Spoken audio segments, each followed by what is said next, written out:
Salve amigos e amigas, diretamente dos estúdios Pod7 de São Paulo, estamos começando mais um episódio do Papo de Escada, sejam muito bem-vindos, estou com ele, Wesley Oiguchi. Tudo bom? Beleza? Beleza. Começando mais um episódio hoje aqui, com quem estamos, Wesley? Espeto. Paulo César Silva, vírgula, o Espeto. É isso aí, a.k.a. Espeto. Bem-vindo, Espeto, obrigado aí, cara, por ter aceitado o nosso convite. E aí? Tudo bom? Agradecemos demais aí sua presença, prazer, né? Apresentando agora.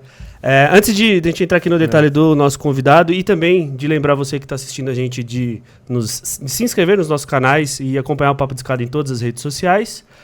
Vou falar aqui da bebida que está arrebatando o coração de todos os brasileiros e está presente nos melhores momentos aí de descontração, de alegria com a sua família. A bebida tem nome e sabor, quem é, Wesley? Checkmate. Checkmate. Mate, rum, guaraná e limão. Mate, rum, guaraná e limão, numa mistura incrível de sabor e refrescância para você que está buscando aquela energia, de se distrair no momento com os amigos. Vale a pena experimentar, o pessoal de Minas está arrasando aqui nessa nova bebida, certo? Desde 2015. E agora tá com o Papo de Escada, hein? Olha lá, na tela. Checkmate hoje presente aí na nossa tela, original de Minas, hein? Isso. Bora provar? Mineiro é gente boa, é mineiro, né? Puta, eu gosto. Não Eu sou de parte de pai, eu sou mineiro. É? É. Eu sou de mãe. É a minha mãe. De Ourinhos. É. Legal. O seu pai é de Ourinhos, sua mãe é de Ourinhos? Que É da hora, a família cara. do meu pai. Da Ele hora. nasceu aqui em São Paulo. Você não viu que eu e o Espeto a gente tem a cara parecida? Não vou fazer essa relação nem a pau, não vou fazer. Não, mas tem gente que é engraçado, assim, que muita gente, há muitos anos, acha que eu tenho alguma coisa no passado oriental. Uhum. E eu não tenho, eu tenho indígena. É isso que eu ia falar. Minha bisavó é indígena. E assim, até oriental, às vezes chega, pô, mas você não tem alguma coisa, alguma mistura? Eu falei, não tenho. Nem nunca fui pro Japão. No fim das contas, a gente que é brasileiro mesmo tem mistura um pouco de tudo, né? Se for pegar a raiz do nosso DNA, vai encontrar de tudo, né? Ah, eu tenho. Eu só não tenho europeu. Não, europeu tem espanhol, mas é latino, né? No meu caso é indígena, espanhol, português. E meu avô era sambista, preto, lindo, cara. Parecia um bluesman, mas era sambista, sempre arrumado, altão. Nossa, saudade, viu? Era a fase boa da vida, molecão. Chegava lá, abria a geladeira. Ô, menino, tá aqui os seus danoninhos. As comidas que ele pedia, ia comprar, enfim. De onde que você é? Eu sou de São Paulo. Mas de que região? Eu sou da Zona Norte. Uhum. O meu pai era de São Miguel Paulista. E a minha mãe era do interior de São Paulo, de Tupã. Mas na Zona Norte, assim, desde que eu nasci. Fiquei lá, depois eu fui pra Vila Madalena, fiquei 15 anos na Vila Madalena, pertinho do Beco do Batman. E aí fazem 2 anos que eu me mudei, eu não aguentei mais a bagunça. É mesmo? É. Eu não sabia que você tinha mudado. Mudei.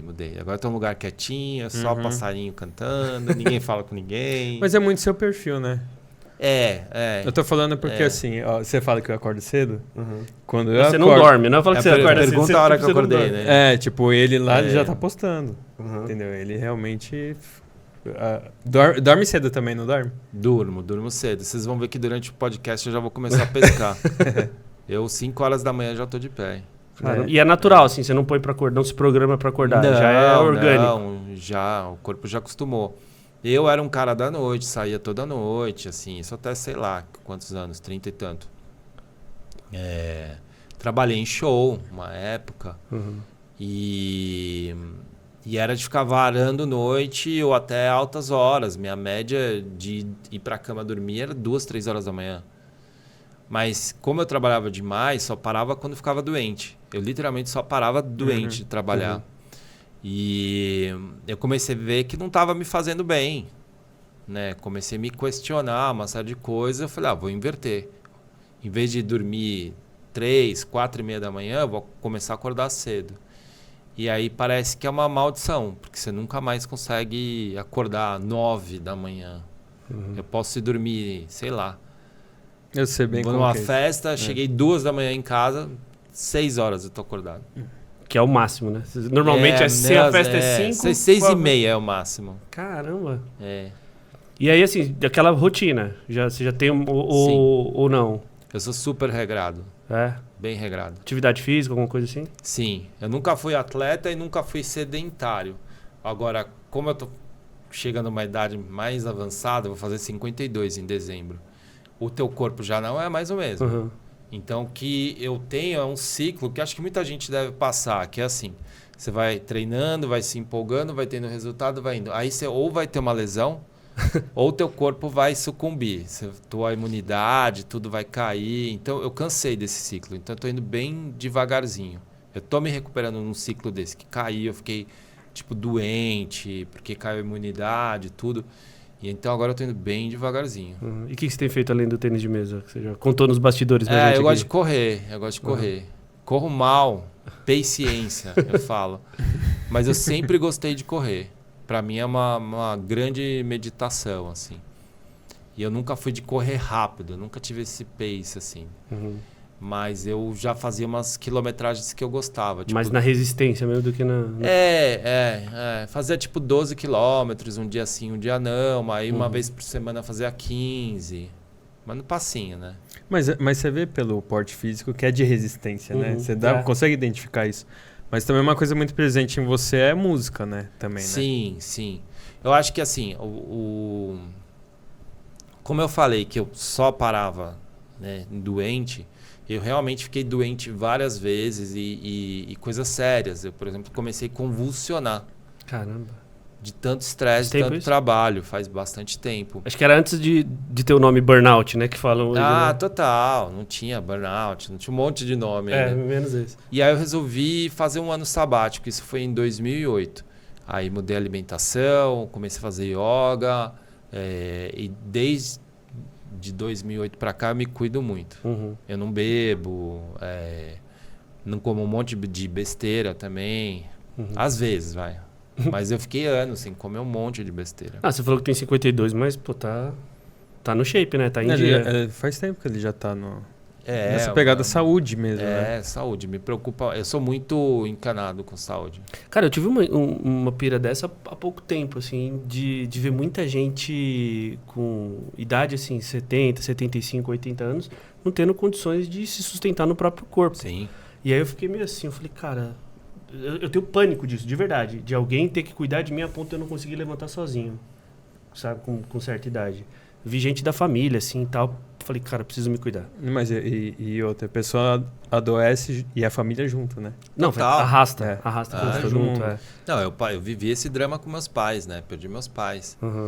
E tem um documentário da Netflix que é muito legal, The Blue Zones. Eu vi a propaganda das regiões onde as pessoas têm mais longevidade, né? E o autor, ele escreve uns livros e tal. É uma figura muito carismática. O cara viajou o mundo, fez um monte de coisa. Ele é super atleta. E aí ele estava na Costa Rica procurando um senhor que é centenário. E aí passa lá um senhor de idade normal, né? De cavalo a cavalo, né? Um vaqueiro. E ele pergunta, eu tô procurando fulano de tal. Ele fala, sou eu. Não é possível. E ele era o centenário. O cara trabalha em cima do cavalo de vaqueiro todos os dias. Com 100 anos. É impressionante. Mas hábitos alimentares, sempre tem atividade física...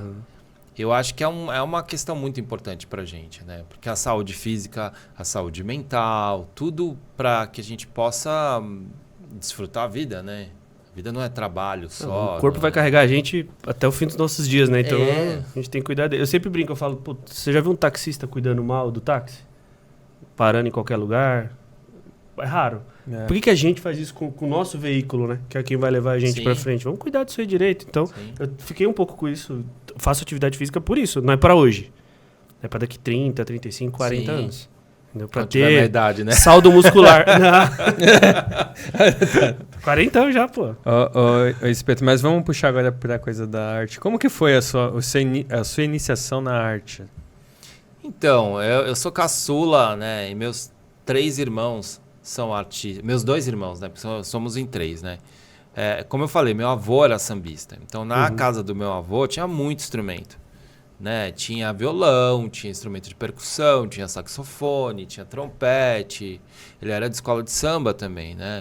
E ele falava, deixa os meninos fazer bagunça deles. Aí tinha um quarto que a gente podia ficar lá, fechava a porta e mandava ver. Então, meu irmão do meio, Ricardo, começou com 8 anos a tocar violino, levando a sério. O meu irmão mais velho pinta e desenha desde que nasceu. Com 3 anos de idade, ele dormia abraçado com os desenhos.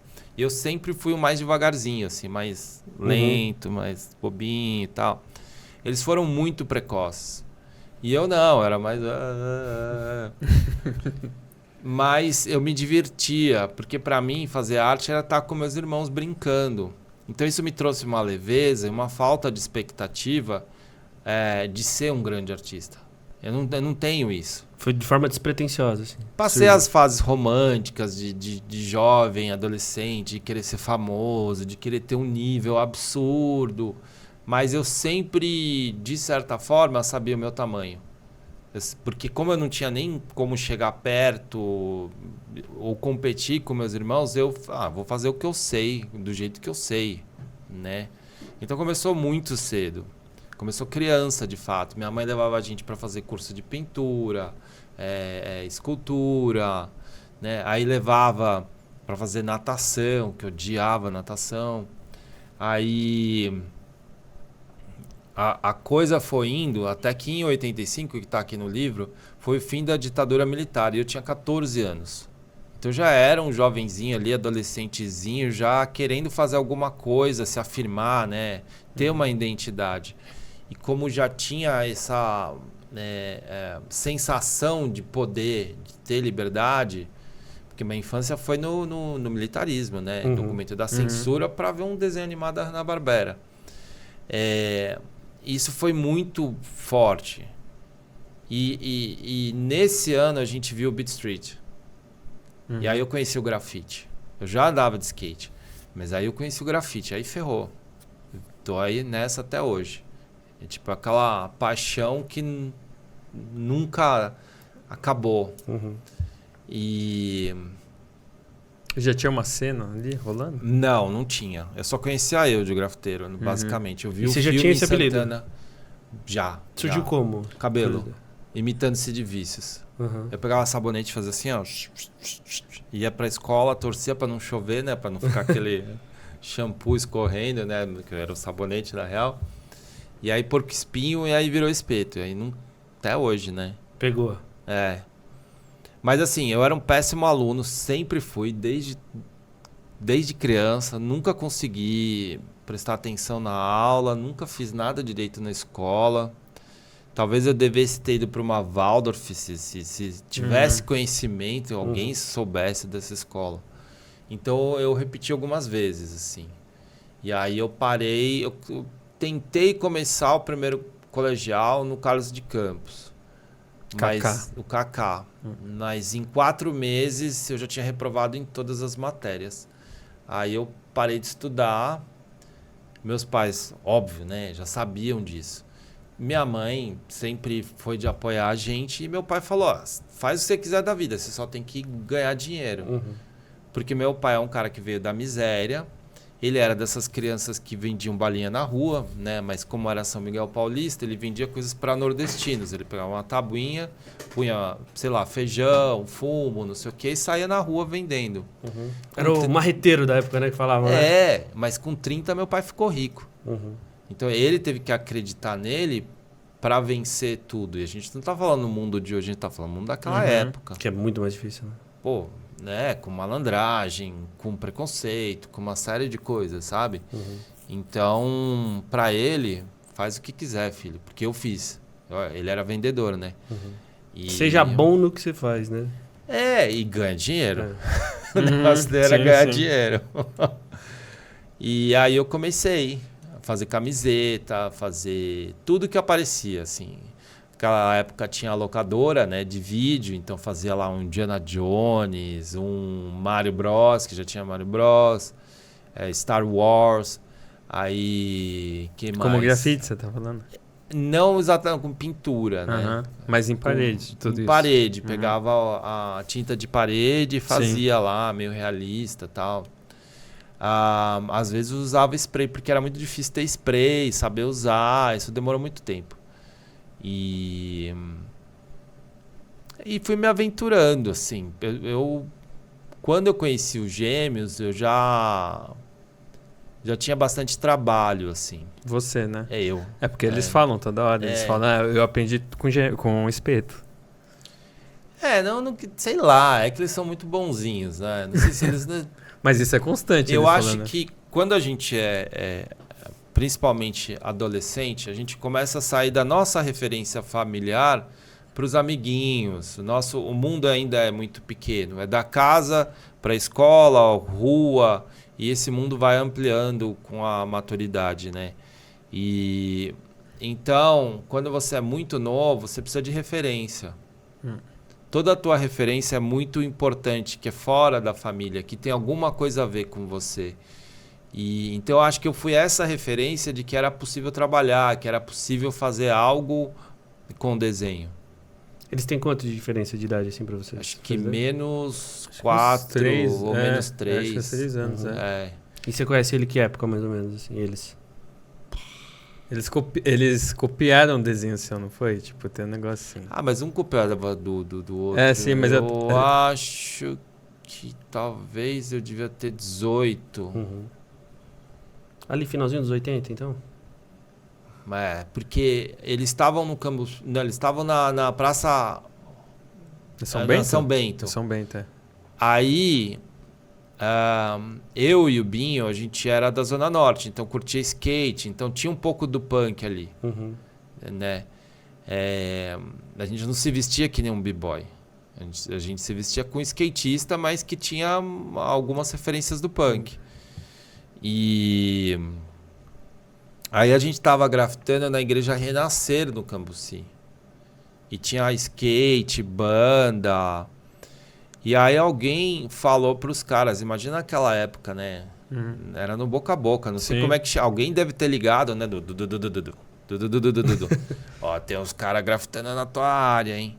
E porque tinha aqueles filmes de época, de gangue, né? Tipo... os caras falando, vamos lá, vamos pegar os caras na porrada. Como é que eles estão no nosso bairro grafitando? Aí quando eles chegaram lá e viram assim, vamos ser amigo. E a gente nunca mais desgrudou, ficou amigo pra vida inteira. Cambuci tinha muito disso, de gangue. Tinha. Eu não lembro mais os nomes dos filmes que tinha na época. Não sei, o Guerreiro do Bronx, um negócio assim. Tinha um filme que era tipo o cara... Morava em um lugar pro outro, aí ferrou, ele ia ter que pegar um trem, né, o metrô, e aí tinham todas as gangues passar no meio. Caminho. Era umas coisas muito Mad Max, né? Estilo Mad Max, assim, que tinha. E até do nada, assim, falava, vamos lá em tal lugar, tem que passar perto, ou às vezes ia até provocando. Lá no Cambuci tinha muito disso. Mas assim. tinha muita briga mesmo. Briga de... Eu lembro Total. de show do Ramones, meu Deus do céu, cara. Os caras invadiam de baixo pra cima, de cima pra baixo, todo mundo brigava, saia tiro, saia facada. A galera brigava muito. Nada a ver, né? Que bom bailinho. Que no meio de tudo isso conseguiram ter uma relação legal, né? Porque eu vejo até a forma como eles falam de você, os gêmeos, é bem bacana, né? Sim. Não, e eu deles, como, sei lá, com Cobra também. Eu lembro que eu muitos anos atrás, bastante tempo atrás, eu liguei pro Cobra, consegui o telefone dele, que era a mesma coisa, né? Às vezes, talvez nessa época não era mais era de discar. E aí ele, oi, alô, não sei o quê. Eu falei, eu sou o Espeto, não sei se você me conhece, não sei o quê. Eu tô com uma vergonha alheia aqui, eu quero te pedir desculpas. Porque as pessoas têm preconceito que você usa compressor e não tem nada a ver. Ninguém tem que usar spray. Cada um usa o que quiser para fazer arte. Todo mundo que tá na rua tá junto, sabe? Então eu quero te pedir desculpa, você é um cara legal, e nananã. E aí a gente ficou amigo desde sempre. Eu concordo com você. Porque cada um com a sua ferramenta, né? Mas era uma época muito antiga, era muito radical. Talvez hoje em dia a gente... perceba um pouco desse radicalismo, sabe? Em algumas questões. Porque a gente tem uma tensão, tem muita coisa para mudar no mundo, né?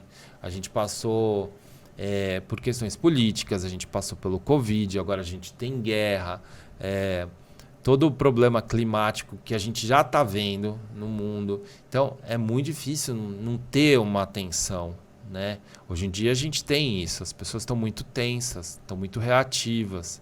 Naquela época era outro tipo de tensão, era outro tipo de reação. Acho que já não tinha nada a ver com militarismo, era uma coisa meio boba de gangue mesmo, sabe? Então, não tinha por que ser tão militante. Tinha coisas assim, você tava com a camiseta de uma banda, às vezes, vi uns caras te intimar, você gosta dessa banda aí? Por que você tá usando a camiseta? Qual disco você mais gosta, sabe? Uhum.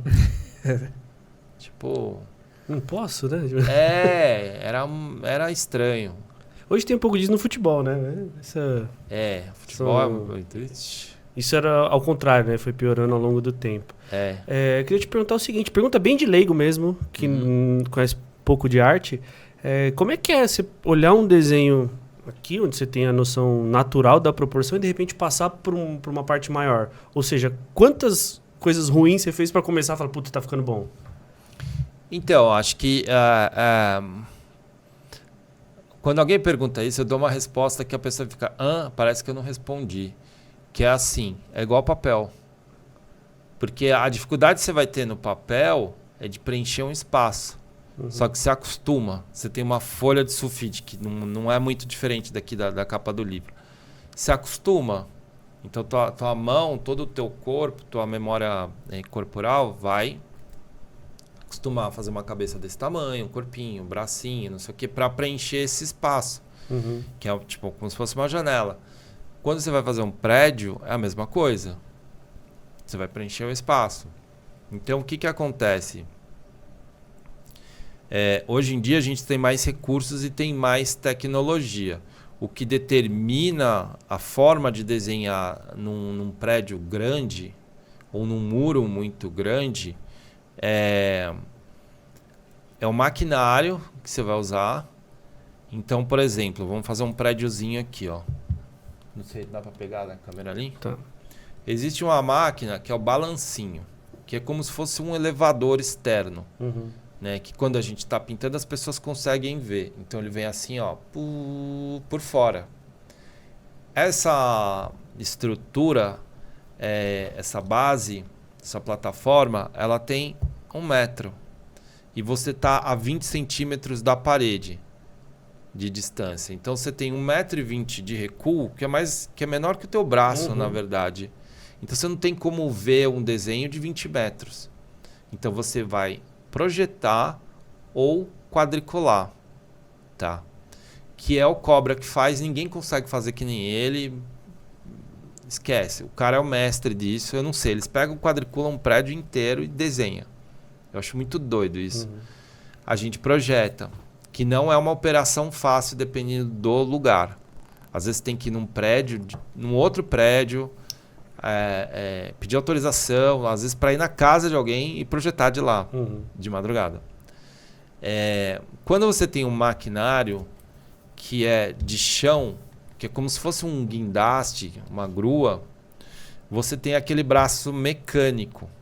Então você consegue ter uma distância da parede. E tem um outro equipamento que ele é como se fosse um carrinho e ele sobe e desce vertical. Porque a grua, você tem os movimentos assim. Esse não, ele só sobe e desce. Então, a partir do momento que você tem uma distância da parede, você vai pegar um extensor, que nem de pintar a parede de casa normal, e tem extensores até 5 metros. Aquilo vira um lápis gigante. Entendi. Então você de longe vai e começa a desenhar. Você pode projetar ou não. Na minha vida, eu fiquei anos e anos e anos sempre desenhando na parede, como se fosse esse lápis gigante. Porque se você tem um extensor de 5 metros, o teu alcance é pelo menos 10. Então você vai lá e aí você precisa ter corpo, né? Porque você fica lá aí 8 horas também, no dia, pá, desenhando, você tem que ter o controle e tudo. Então você põe um pincel na ponta, aí você vem, recolhe aquilo, molha na tinta, vai lá e vai desenhando. Tudo num prédio é igual uma pintura numa tela ou num papel, só que grande. Então aqui na capa do livro, a gente tem um minhocão que foram quase 500 litros de tinta. Caramba! Então é o trabalho muito desgastante, mas é super divertido. E hoje em dia a gente tem equipe, assistente, tem toda uma estrutura, né? Você falou divertido, então assim, você curte pra caramba o processo. Sim. Tanto quanto o resultado. Sim. Não é pra fazer toda vez, né? Eu tô falando, é um que você fica um tempo sem fazer, você sente saudade, né? É muito... Como é que eu vou falar? Aqui no livro tem o meu primeiro prédio, tá? E foi feito em 2009, tá lá até hoje, 14 anos. E eu não fazia ideia de como pintar um prédio. Os gêmeos já tinham feito algumas coisas, já tinham feito fora e tal. Mas eu não fazia ideia nenhuma, eu tava morrendo de medo de como é que eu vou dar conta, né? Aí quando você vê que não é tão traumático, e aí é muito mais trabalho físico, né? É muito mais do esforço. Então você deixa esse assunto de lado e começa a pensar em outras coisas, na interatividade do teu trabalho com a cidade, na composição com o entorno. Você vai pensando muito mais artisticamente, né? E quando você faz um prédio também, você parece um chefe de cozinha, porque nem sempre você está pintando. Às vezes é muito mais produtivo você estar fazendo toda a gestão de tudo, gerenciar tudo, tá lá embaixo olhando e aí mandando foto por celular, ou você leva o iPad, faz uma correção, manda para alguém, você fala, cara, essa curva é um pouco mais aberta no topo, né? Olha, essa cor aqui tá um pouco saturada, vamos botar um pouquinho de branco. Então você tá lá junto com os caras, misturando tinta, fazendo todo essa gestão, né? E é muito divertido você estar com uma equipe, porque vocês passam as roubadas juntos, você sabe, tá ali interagindo, não é aquela coisa de ateliê. Ateliê, para mim, por muitos anos, foi bem difícil, porque imagina você passa a vida inteira pintando mural. Aí, de repente, você tem uma tela, e não é uma tela, assim, pequena, pelo menos 1,5 por 1,60. Teu corpo pensa que você está fazendo um mural. Então, a tendência do teu corpo é estar em movimento. Aí você vai pegar um pincelzinho assim, ó, e vai ficar assim, ó. Aí você molha... Lava o pincel, passa no paninho e volta lá pro mesmo lugar que você tava. Cara, é angustiante demais. Eu, às vezes, quando eu tinha um ateliê na Vila Madalena, eu ficava lá pintando, parava e ia fazer exercício. Porque eu precisava dessa limitado, carga. Né? Não é limitado, é uma questão de costume. Então, tem caras, artistas, e eu tava até falando com o Hayashi, que o Hayashi já fez mural. Ele falou, eu preciso pôr um banquinho e sentar. Que aí eu tenho uma relação que nem computador, que nem desenho. Aí parece que meu corpo entende que vai ficar paradinho. E aí eu fico lá, eu faço só um pedacinho, depois eu faço o outro. E demorou, meu. Demorou. Então essa agilidade, tem coisa de chuva. Putz, é verdade, né? Você tá muito dinâmico, sol. Já peguei vários... desde pintar no Catar, Mato Grosso, Acre, até fazer hotel de gelo. Então você pega todas as temperaturas, sabe? É uma aventura, né? Nossa, hotel de gelo eu não lembrava dessa. O dia que eu cheguei, menos 40. Caramba, que foi tipo como se fosse uma... Quantos metros tinha? Uns 4 ou mais? Ok. Você fez tipo como se fosse uma santa, parece, não era? Não, eu fiz algumas coisas, né? Eu lembro a história da santa é super divertida. Não sei se eu vou contar aqui, mas... Comprometedora? É engraçado, cara. É constrangedora. Mas eu cheguei lá... Conta detalhes desse projeto, assim. Onde foi? Foi na Suécia. A cidade é um vilarejo de Kiruna, tem 1.000 e poucos habitantes, e onde tem esse hotel de gelo. O hotel de gelo, na verdade, ele é nesse vilarejo, que fazem parte restaurantes, chalés, o hotel normal de alvenaria, o hotel de gelo, a capela e um bar. Sempre tem, né? Uma capela, sempre tem um bar e uma igreja, um do lado do outro, né? Impressionante. E então você se hospeda, tem várias atividades. E você pode passar uma noite e pagar 750 euros para passar uma noite num quarto de gelo. Cada artista decora um desses quartos, né? E então é muito lúdico. Você não tem eletricidade convencional, porque senão derrete. Então você não tem banheiro, você tem que ir para a recepção quente, né? Você não tem porta, é só uma cortininha, porque você tem que assinar um contrato que você vai dormir dentro do colchão, senão você vai morrer. E como tem o ice bar, e qual bebida que não congela é a vodka, a galera fica mal. Então tem uns seguranças que eles ficam passando, dando uma sapeada assim. Às vezes tem um casal ali, ele vai discretamente, mas depois ele volta, né? Não vai olhar. Mas ele precisa saber se as pessoas estão dormindo lá. Que loucura. É bem divertido. E é tudo noite, você não tem dia, né? São 6 meses dia, 6 meses noite. Você ficou na época noite e... o frio é noite. Oi? Quantos dias ficou por lá? 1 mês. Cara, 1 mês. Porque assim, você é convidado.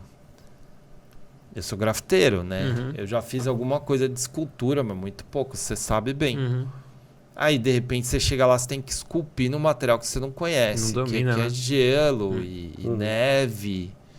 Caramba. E eu fiz tipo xilogravura, fiz umas esculturas, eles iam ajudando, né? Mas tinha ali artistas impressionantes. E você se sentiu afetado por ser 1 mês só de noite? Não, você fica meio cansado, porque talvez é que nem às vezes um dinamarquês, alguém ir pro Nordeste com aquele calor todo, né? A gente não tá adaptado. O frio, você sempre vai poder botar mais camadas de roupa, mas você tem que se acostumar com algumas coisas. Vitamina D, acho que deve ter que tomar, né? A parte, não, coisa simples, assim. Você não pode lavar o rosto de manhã e nem passar creme. Você começa a queimar a pele, aí você põe protetor solar, mas a umidade do protetor solar queima a tua pele. Caramba. Então você só lava o rosto de noite. E é uma roupa super pesada, né? E aí quando você fica trabalhando dentro do hotel, eles tinham no catering um monte de biscoito de canela, mas muita canela. E ele tanto faz se meio congelava ou não. Então você põe no bolso assim e ia comendo, porque a canela te esquenta. Então tem um monte de manhãzinha assim que pros caras é normal, né? Mas pra gente não. Mas foi divertido, eu adoraria voltar. Que legal, cara. E ficou lá a obra, tá? Não, o hotel inteiro ele é temporário? Ele é feito de gelo, então no verão ele derrete. Caramba. Aí a água volta pro rio. A água é do rio e eu não lembro mais o nome do rio, que é um nome nórdico, tudo meio viking, né? E aí eles vão coletando blocos de gelo e armazena. Que loucura, eu nunca tinha ouvido falar desse hotel de gelo. É bem doido, é bem doido.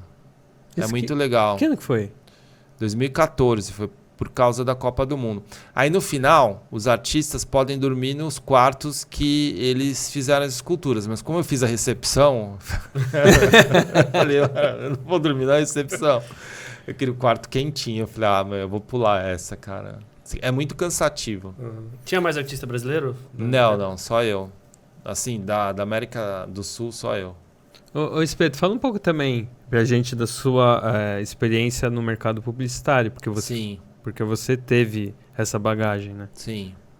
Então, a minha vida lá no começo, eu comecei com produtos, né? Mas eu também fazia ilustrações para as revistas de skate, porque era tudo muito, não diria amador, mas muito underground.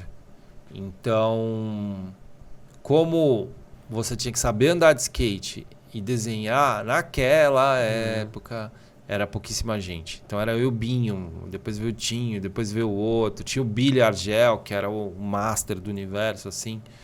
O Tai Tai, que eram mais velhos, assim. Mas as pessoas davam muita oportunidade, eram muito abertas, assim. Então eu comecei a vida como ilustrador. E fiz isso por mais de 20 anos. Então, desde revistas como Vogue, Capricho, jornais como a Folha de São Paulo, Estadão, revistas de surf como a Fluir, a Trip, as de skate como o Veral. Então a minha vida foi muito longa na ilustração. Isso antes de computador. Então, chegou um momento que essa época de ouro da ilustração começou a pagar menos, sabe? Começou a ter muito ilustrador, não ser tão valorizado. Então, nessa transição, eu queria fazer publicidade. Só que era muito difícil, cara. Eu fiquei anos tentando. E tinham bons diretores de arte que já tinham uma visão, né, do que aconteceria com grafite, que queriam fazer campanhas, mas, cara, os clientes, ninguém aprovava, ninguém queria saber. Se era tido meio como... marginal, né? E marginal também, né? Depende, eu não, acho que não marginal, mas meio como bocó, o cara ali, sabe? Tipo... meio um Zé Ninguém, o cara não tá com a cabeça boa, não tá no caminho, sabe?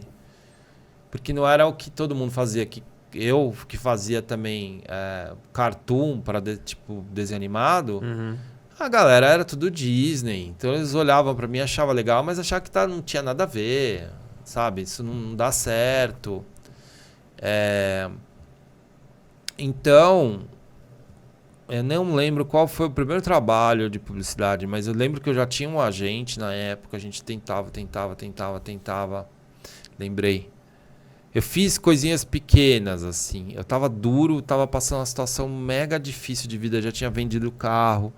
Assim, tava desesperado. Eu não tinha grana para pagar nem os juros do banco. Aí, eu fechei um trabalho em 2004, que foi para um festival de jazz.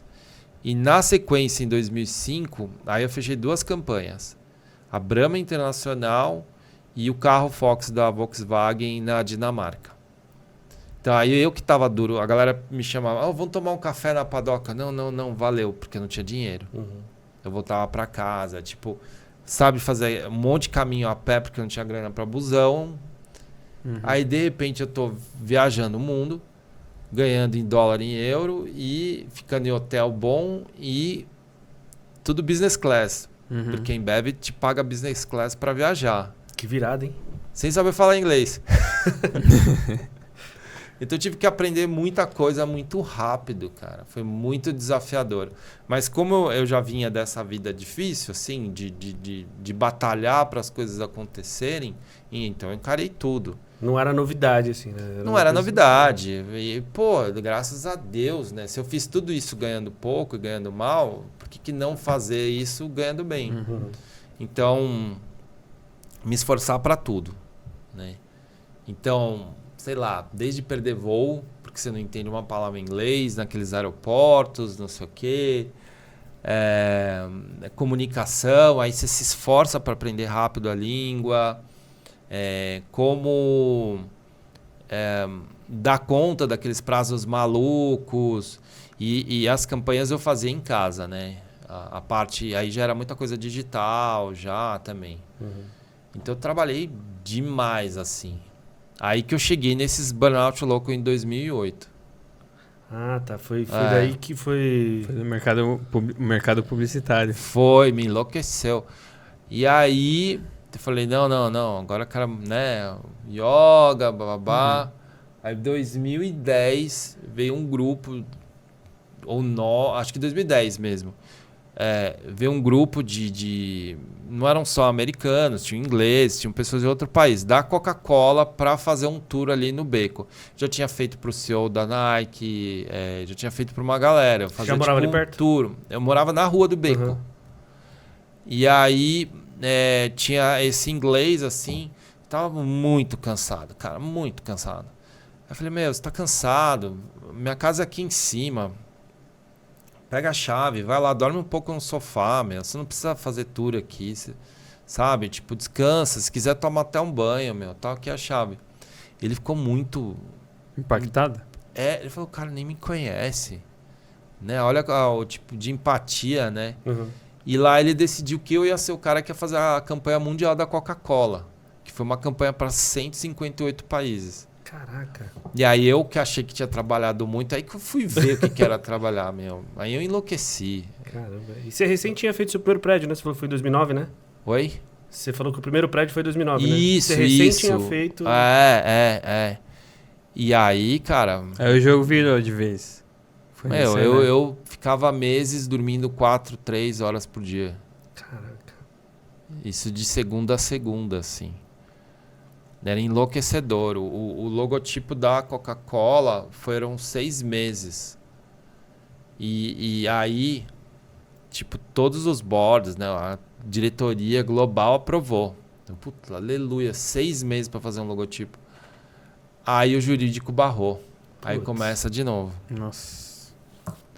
É punk, cara. Eu aprendi muito e a maior lição foi, não tem dinheiro no mundo que paga felicidade, saúde. Não fiz, adorei, mas não faria de novo. Consumiu muito. Muito. E eu tava casado, foi mega difícil, cara. E eu sou amigo do CEO até hoje.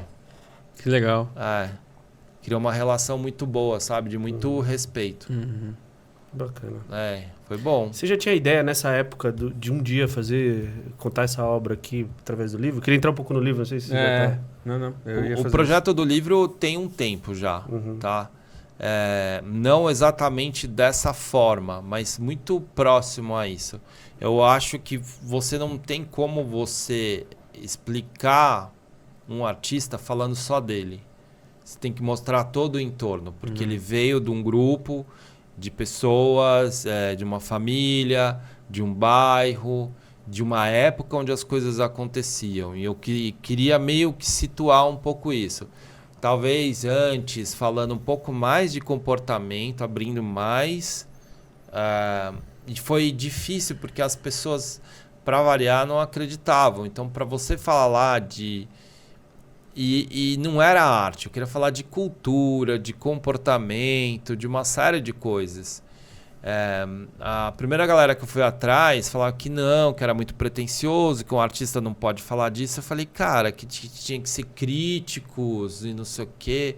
Mas os caras não tomavam tubaína no boteco. Os caras não ficavam o dia inteiro na rua, pegavam busão lotado. De repente sim, mas eu não quero falar da arte, eu quero falar da realidade.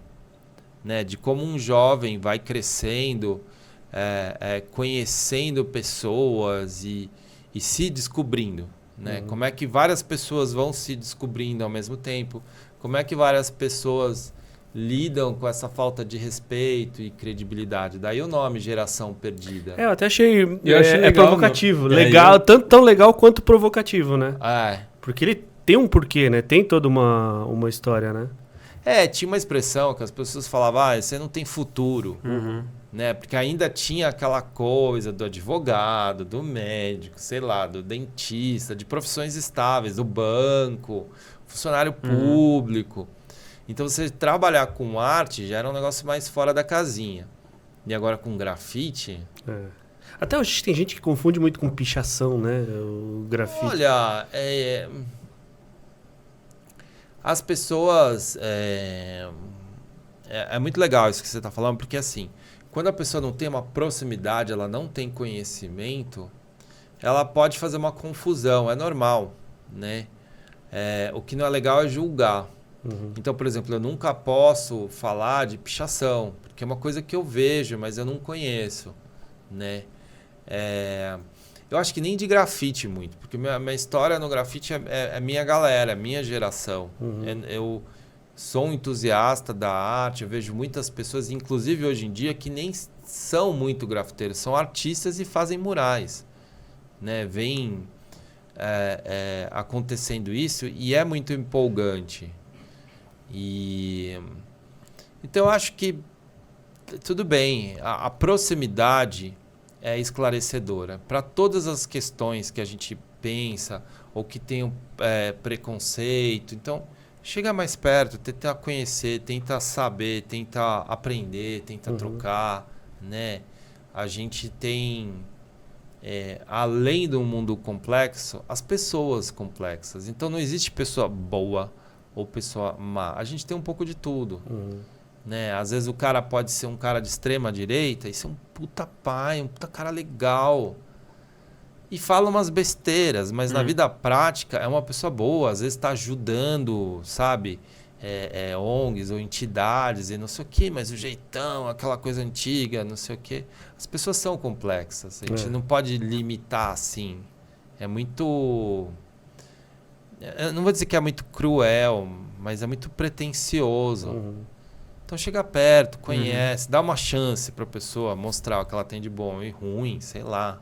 Quem é a gente, né? Para estar ali, né? Você isso, você aquilo. Não, somos todos, né, seres humanos. Eu me considero privilegiado porque eu acho que eu consegui distinguir e entrar um pouco nesse mundo do grafite muito cedo. Tinha um cara que fazia muito arte onde eu morava, não sei se até é um nome conhecido ou não, Chulipa, é conhecido? Cara, o cara é fenomenal, genial. Ele fez cada trabalho e esse cara mudou a visão urbana que eu tinha praticamente toda a minha infância. Então, quando eu busco referência de onde eu morei, sempre tem ali uma coisa dele, entendeu? Eu sempre admirei muito a parte do grafite e acho mega difícil. Assim. Eu olho as coisas que vocês fazem assim, cara, você também na sua arte, acho fenomenal. Mas também é o que você falou, sem julgamento, né? E a proximidade. Você viu que porque você estava perto, você viu o quanto, sei lá, o teu entorno era interessante. Tem uma arte nova aqui. E talvez esse cara não tenha noção do quanto ele mudou e criou uma visão de mundo assim, do meu passado, que faz parte até hoje. Toda vez que eu lembro, tá lá ele. Exatamente. Eu falei isso acho que foi semana passada que eu fui no lançamento do seu livro, né? Sim. E eu falei pro Espeto, Espeto, você não tem noção de que você mudou. Eu aprendi... eu aprendi com você e você mudou meu olhar sobre arte. Foi libertador. E eu não tinha falado pra você ainda, né? Eu não sabia, eu fiquei meio... você ficou até meio assim, né? Eu falei, porque tinha uma arte que teve um defeitozinho. E eu tava conversando com ele falou, não, deixa, acho que tem que ser deixado isso, porque é legal o erro. Aí ele falou que veio até foi do que? Foi da música, né? Que você falou disso do erro. Foi do Miles Davis, né? Que aí também tem essa coisa tanto do erro quanto do improviso, sabe? Aí quando ele falou isso pra mim, e eu que sempre fiz escultura que tinha que ser perfeita, foi libertador. Porque eu olhei o erro de uma outra maneira. E hoje Você viu ele na sua própria arte ou era na dele? Era uma arte dele. Aí ele pegou porque assim, a minha não podia ter. Entendeu? Quem apresentou isso foi ele. Quando eu olhei aquilo, ele me falou isso, mas... foi libertador. E eu falei pra ele, você não tem noção disso. Você sabe que você traz isso até pra cá, né? Eu falo toda hora, né? Não, às vezes a gente quer fazer alguma coisa, putz, mas vamos fazer certo. Não, se tiver erro, deixa, é natural. Da natureza do processo errar. Então, né? Aí ele passou pra tudo pra mim. Isso que ele tá falando do podcast acontece muito. E foi você que me apresentou, viu? Eu não lembro se foi com Herbie Hancock. A galera pode dar uma gulgada. Que o cara tava tocando piano, putz, eu vou tocar com Miles Davis, né, cara? E agora, né? E o cara já era um pianista fantástico. E aí os caras lá tocando, improvisando, não sei o quê. E ele, errou o acorde, errou a harmonia, né? Aí o Miles Davis olhou assim e continuou tocando em cima do erro dele. E ele ficou impactado com aquilo, né? Aí ele foi lá agradecer, não sei o quê. Aí o Miles com aquela... Porque ele tinha uma voz, né, horrível. Aí ele falou disso, que tem que acolher o erro e aprender com o erro, assim. É normal. Na vida, né? Tudo. Não é na música, só na vida, né? Eu acho que a experiência, ou o erro, ou o acerto, mas quando a gente põe num panorama maior, experiência, não é necessário, né, que a experiência te ensine. Mas ela é uma oportunidade de aprender. Então você vai ver pessoas que são experientes, mas que não aprenderam. Seja com a vida, seja com técnica, seja sei lá. Mas é isso, a experiência que inclui o erro e acerto é uma oportunidade de aprendizado. Sabe aquela pessoa teimosa? Essa aí vai ser difícil aprender. Então a vida vai vir, vai e o cara vai... Não quer absorver o erro, não quer absorver o que a vida está trazendo, né? Então uma experiência é ruim. Ela é ruim no momento que você está passando por ela. Mas depois que ela vai passando, que vai diluindo, você fala, pô, daqui eu tô tirando uma lição. Se eu não tivesse passado por isso, eu não ia ver de uma forma diferente que eu tô vendo agora. Eu não ia me conhecer do jeito que eu tô me conhecendo agora. Então, acho que isso é importante. Isso é tanto na vida quanto no trabalho. Acho que tudo né, influencia o outro. Eu aprendi a aceitar erros novos, sabe? Eu não gosto de errar ter o mesmo erro várias vezes. Que é significado que você não aprendeu nada com ele. O erro novo, o erro diferente, o erro honesto é mágico, né? É transformador. Mais do que libertador, é transformador, né? Sim, porque é inocente. E dá uma flexibilidade muito grande, né? Por isso que, assim, eu gosto de falar disso, entendeu? Porque senão fica um negócio aqui, uma relação entre a gente, e você não tem noção do que você faz pelos outros, como você afeta. Você entendeu? Não é só na sua arte que você faz. Às vezes é só uma conversa que pra você parece tão comum e você muda a vida do outro. Mas olha que legal. Porque alguém já errou, ela se coloca no nível da outra que tá errando. Ela não se coloca... Assim, não é porque ela conhece, ou tem uma experiência, ou tem uma maturidade, ou tem conhecimento. Não. Olha, amigo, eu tô igual a vocês, porque eu já errei também, eu já errei igualzinho. Então pode, às vezes, ter uma confusão de quem tá recebendo. Né? Eu tinha um conhecido, um amigo, Felipe Henrenberg, um mexicano, o cara era mó boa pinta, assim, 70 anos, a mulherada ficava louca por ele, assim, né? O cara charmosão, bigodão, assim, vozeirão, tatuagem na mão. E aí eu tava com um amigo meu, que ele pintou o Mocotó e a esquina Mocotó 1000 anos atrás, né? E aí a gente conversava muito, né? E aí foi um amigo meu me visitar para ver a pintura lá. E ele tava com a mulher e conversando, tava estressado, e o meu amigo só ouvindo, né? E aí ele deu um conselho muito engraçado, o cara olhou pra ele assim e começou a rir, mas foi de uma sabedoria. O que ele queria dizer é que não dá pra bater de frente quando uma pessoa é de um jeito, tem que acolher, sabe? Se a pessoa, sei lá, é mimada, mima. Não é você que vai mudar a pessoa. Ele queria dizer, no fundo, o que ele queria dizer é isso. Às vezes a gente entra numa relação. Eu vou mudar a pessoa. Não precisa mudar ninguém. Precisa acolher. Aí a pessoa vai se sentir acolhida. Aí a relação vai ser boa. Agora, se um não vai acolher o outro, vai virar aquele pé de guerra, né? É o famoso quer ser feliz ou ter razão, né? Exatamente. Ser feliz é muito melhor, né? E ele falava, cara, com aquele vozeirão deles. Peito, eu já fiz todas as cagadas do mundo, eu já sei tudo. Eu sou sábio porque eu errei tudo. Só me sobrou a sabedoria. Que da hora. Mas é legal, Ele né? era Tem demais. muita história pra contar, né? Não, ele era demais. Falecido Isso que já era ou não? legal. Ele teve câncer, aí ele voltou pro México pra morrer lá, né? Mas isso que era legal, entendeu? Ele vinha com você porque ele errou também, sabe? E você vê quantos anos deve fazer isso e você tá trazendo agora, né? Pra esse momento, pra multiplicar. É muito louco isso, cara. Saber lidar com o erro é uma arte, né? Eu acho que, cara, quando você vê pessoas, sei lá, um Johnny Cash, um Zeca Pagodinho, um Tim Maia, ou quem for, você não tá vendo uma pessoa que tá ali, tipo um Dalai Lama.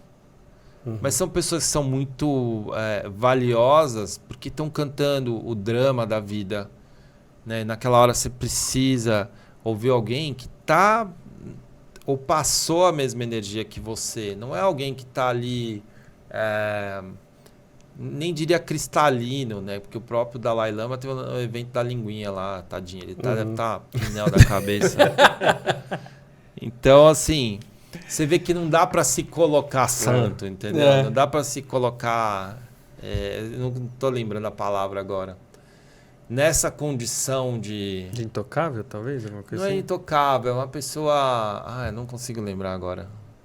É uma pessoa, assim, sem erros. É uma pessoa que está ali Tanto que o budismo, né, fala isso. Você tem que estar ali junto, próximo à pessoa. Não mais nem menos. O cristianismo fala isso. Muitas outras religiões vão falar a mesma coisa. Você segue alguma religião? Não, uma não. Eu sou formado no catolicismo, mas eu tenho interesse e curiosidade por várias religiões, assim. Eu tô falando porque acho que a gente já teve algum assunto. Eu não lembrava, mas agora você falando, eu lembrava disso, que você tinha muita curiosidade, né? Sim. Inclusive das religiões afro-brasileiras, né? Porque muita coisa começou a aparecer para mim intuitivamente, sem eu saber o que era, e de repente vinha alguém, isso aqui é Xangô, isso aqui é não sei o que. Tô falando porque, se eu não me engano, a definição da sua arte é naif, né? Não tem uma definição, porque... Porque o naif, ele é uma coisa bem autodidata, não é? Não, ele é uma coisa mais ingênua e sem conhecimento. Então, por exemplo, você vai fazer uma arte naif. Em vez de fazer a perspectiva, o que está para trás, você vai lá... vai fazer um negócio realista. Não, ele põe pra cima. Sabe? É tudo muito simplista, assim, a forma de ser. Que foi uma inspiração. A arte brasileira, principalmente, é uma grande inspiração no meu trabalho. Mas eu fui buscando similaridades em outras culturas. Eu tenho muita influência da arte mexicana e da arte oriental no geral, né? Por que eu faço olhos grandes? Por causa de mangá. De crescer assistindo anime na TV. Né? Eles faziam aquela cena dramática, dava o close naquele olhão lá tremendo. Tremendo, brilhando. Aquilo me pegava, né? Eu falei, não, eu quero fazer um olho tão... Nossa, como é que eles fazem um olho tão expressivo assim? Aí eu fui fazendo o meu jeito. Você já... a arte da Oceania, assim, também tem uma... Sim. É muito, né? Você bebe também dessa fonte, assim, né? Então, é isso, por exemplo, pra gente colocar, né, numa linha do tempo. Quando eu já era jovem, assim, 20 e tanto para 30, era a época de MTV. E eu era esse cara da noite. Então eu conheci muita gente antes de fazer sucesso na MTV, porque eu vivia no underground, não só em São Paulo, Rio de Janeiro, eu viajava, sempre gostei, sagitariano, sempre gostei de viajar. Então, o Rapa, o Planet, o Chorão, do Charlie Brown, uma galera eu já conhecia antes.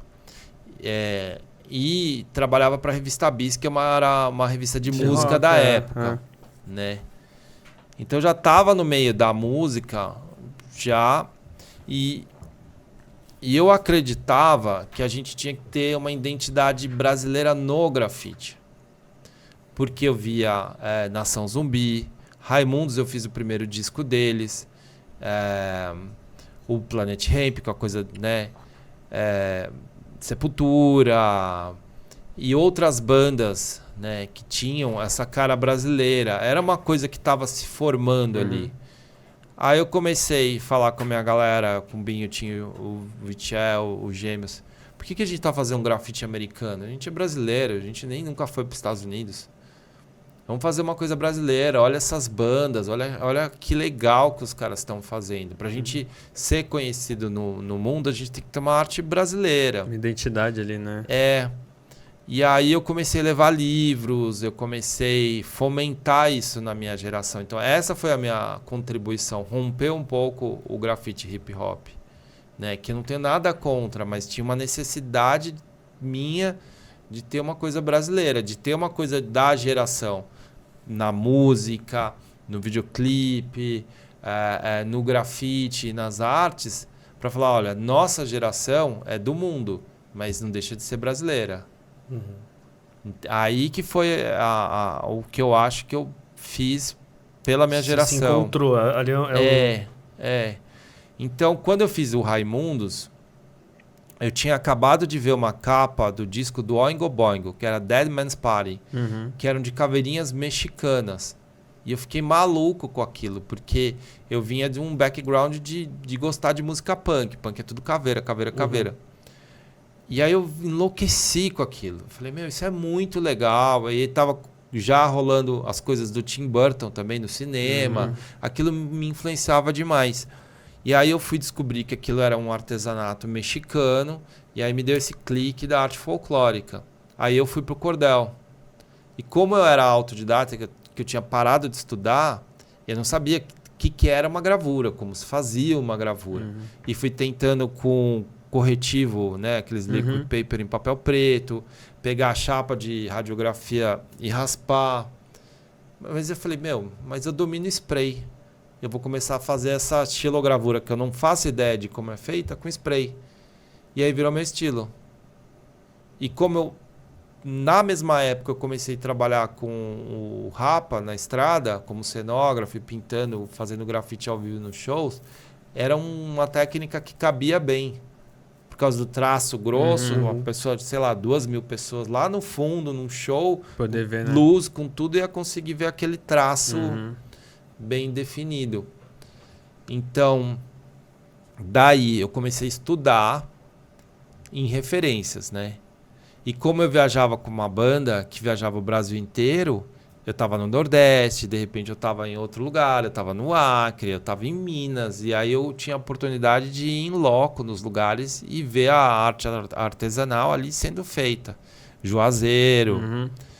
E a partir daí eu comecei a pesquisar a arte do mundo inteiro. Aí eu vi que o cordel tinha a ver com o paper cut chinês. Tinha muita similaridade. Então eu estudava os dois. Sei lá, Guatemala ou arte africana. Eu começava a estudar tudo, shape das coisas, os pássaros também vêm daí, né, dos potes, das cerâmicas, Então eu passei bons anos estudando muito. No ano de 2000, cravado, veio a exposição Mostra do Redescobrimento. Então, os Gêmeos, o Vittier já estavam muito nessa pesquisa, o Tinho também e o Herbert, de trazer uma arte nova, muito experimental, de sair do convencional do grafite. E essa amostra, que foi uma amostra gigantesca que teve em São Paulo e teve no Rio de Janeiro, foi o marco definitivo para a gente mudar, sabe? E dali seguir, cada um foi seguindo a sua carreira, o seu estilo. Foi muito impactante. Nunca teve uma exposição dessa até hoje. 23 anos depois, a gente nunca teve nada igual. 23 anos, é muito tempo. Eu lembro, o nome é muito familiar, né? Parece que foi esses dias, né? E foi, acho que 500 anos, né? Isso, Brasil mais 500, a Mostra do Redescobrimento. Caramba. Cara, você contou dessa passagem com o Rapa, como que surgiu essa ideia e por quanto tempo você rodou com eles, assim, na estrada? Então, o Yuka foi um cara muito importante na minha geração como um pensador, né? E o Yuka vinha muito para São Paulo. Ele era muito investigativo de música, de tudo. Ele era inquieto. Isso a gente tinha em comum, né? Essa inquietude de buscar as coisas, não importa onde. E aí a gente já se conheceu nessa época. Aí ele falou, tem uma banda, o Rapa. Não, já vi na MTV, mas era aquela coisa que eu conhecia mais fofinha, né? Dia de feira, quarta-feira, sexta-feira. E eu era mais, era mais assim, rude. Metido, né? Mas não era, né? Era fofo, já era fofo desde sempre. Mas ele falou, vamos lá pro Rio, vamos conhecer a banda, não sei o quê, né? E eu falava mais com D2. Aí eu fui lá, grafitei no estúdio e eu via eles ensaiando. Eu falei, tem dub, tem um monte de coisa legal no Rapa. E aí ele veio com o convite. Então, não quer trabalhar com a gente, mas trabalhar, o que eu vou fazer, né? Não tem o músico se apresentando, vai ter o grafiteiro se apresentando. Aí eu fiquei assim, nossa, cara, eu nunca vi isso. E no começo foi eu e o Tinho, mas eles não tinham grana para pagar 2 artistas. E no começo o próprio Yuka pagava do bolso dele, ele me pagava do cachê dele. E aí, conversando com a banda, com o Ale, que era o empresário, então eu vou ser cenógrafo. Porque aí eu viro técnica, então eu monto o cenário, desmonto o cenário, posso fazer o cenário, inclusive. E aí, durante o show, eu vou lá grafitar. E foi uma experiência muito doida, porque eu ficava, nessa época, muito com computador dentro de casa ilustrando. Aí você está viajando o Brasil inteiro, fazendo uma média de 10 shows por mês, na transição dos caras para o sucesso. Então pegava lugares bem simples e show acontece de tudo. Se a gente está falando isso de 99, acontecia de tudo. O que você está imaginando, já aconteceu? O que você está pensando, aconteceu. E cara, a estrada te ensina uma coisa, assim. Além de você estar ali com seus amigos, né, fazendo alguma coisa, um ajudando o outro no que precisar, não importa se você está triste, se morreu alguém da família, se você brigou com a namorada, doente, e tudo isso já aconteceu com todo mundo lá. 1, 2, 3, e o show tem que acontecer agora. É evento, né? Ninguém vai... Não. Não, peraí. Chama a tá legal vem ali. Vem cá, vamos conversar. Não, 1, 2, 3. E aí o que você faz? Você tá triste? Entrega a tristeza. Sabe? Você tá com raiva? Entrega a tua raiva. Porque não é um momento teu, é muito egoísmo. É o momento de todo mundo, é uma comunhão. E quanto mais entrega, melhor. Isso, cara, eu vi shows assim, incríveis, né? O Falcão cantando muito, cara. Acabou o show, ambulância, hospital. Caraca. Sabe, tipo, ver o Lobato ali com febre, ou Xandão, doente, no sofá, assim, deitado, tomando remédio pra caras febre. se transformam, né, na hora que... Vamos lá no show. Tocar pra caramba, assim, sabe? De tipo, ir lá pro fundo do palco, né? Vomita, volta tocando tudo, cara. Tem tipo... um vídeo rolando disso aí, você já viu? Não. Um baterista, você vê isso aí, o cara tocando Não. na papai, ele vomitando assim do lado assim, continua tocando. E pauleira, e ele vira e vomita mais, e você acha que não tem mais o que sair, vai saindo, e ele pá. Não, brother meu que tipo, mão sangrando. Meu irmão também, meu irmão fazia até carnaval, mão ficava sangrando. Então assim, é muita entrega. Você pode falar visceral, mas cara, show só acontece com entrega. É um momento que todo mundo é um só. Tem que estar todo mundo na mesma... Sintonia, frequência, né? Não, e todo show bom é assim. Nossa, aquele show foi incrível, não importa a banda assim. Nossa, todo mundo sentia que era uma massa só de gente. Você não faz diferença, eu, você, todo mundo vivendo a mesma coisa. Quanto tempo você ficou na estrada com eles? 4 anos. Cara, que incrível. É uma doideira. Pô, eu adoro rapa, adoro. E pô, foi um show, já foi, imagine 4 anos, cara. Quantos shows? Não, imagina que eu tinha uma namorada aí em Curitiba e trabalhava em São Paulo também. A minha média de permanência numa cidade, se passasse de 2 dias, era muito. Caraca. Era coisa de, tipo, estar em Curitiba com ela, depois eu morei em Curitiba, ir numa balada, deixa ela em casa, volta de carro para São Paulo, toma banho, pega o avião e vai viajar para trabalhar com a banda. Nossa. Eu era jovem. Vamos mostrar um pouco do livro dele? Vamos. Pra voltar pro livro... Sabe que esse é seu, né? Mentira. Eu vou... Nem vou guardar aqui, eu ia mostrar aqui, vou deixar ele... A gente falou que você tem influências da própria arte, óbvio, né? De todos esses lugares do mundo. Da música e da cultura, né? Sim. Isso tudo extraiu e tá aqui. Não é um livro de arte, é um livro de vida. Dá pra falar isso? De cultura, né? A ideia é mostrar um panorama. Aí a gente até fala que escreveu o livro foi o Pedro Tinoco. E nas reuniões eu falava... lembra do filme Forrest Gump, que dá aquela narrativa, nada é muito preciso, muito confuso em determinadas horas. O livro vai ser isso. Não tem como você se aprofundar em tudo, né? A dificuldade que eu tive de montar a equipe era isso. Todo mundo achava que tinha que ser um negócio muito profundo e pesquisa, ia demorar. Falei, não, cara, vamos fazer isso resumido. Quem quiser dali vai pegar um pedacinho, pesquisa e se vira, né?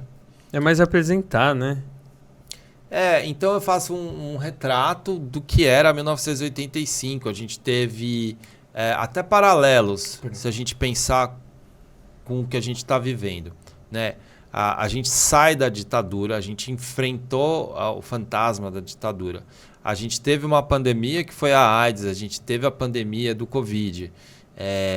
Então tem coisas que são um paralelo com o que os jovens estão passando agora, né? E muito mais. Eu acho que as gerações novas enfrentam muito mais coisas que a gente enfrentou, né? Porque a gente enfrentava o anonimato.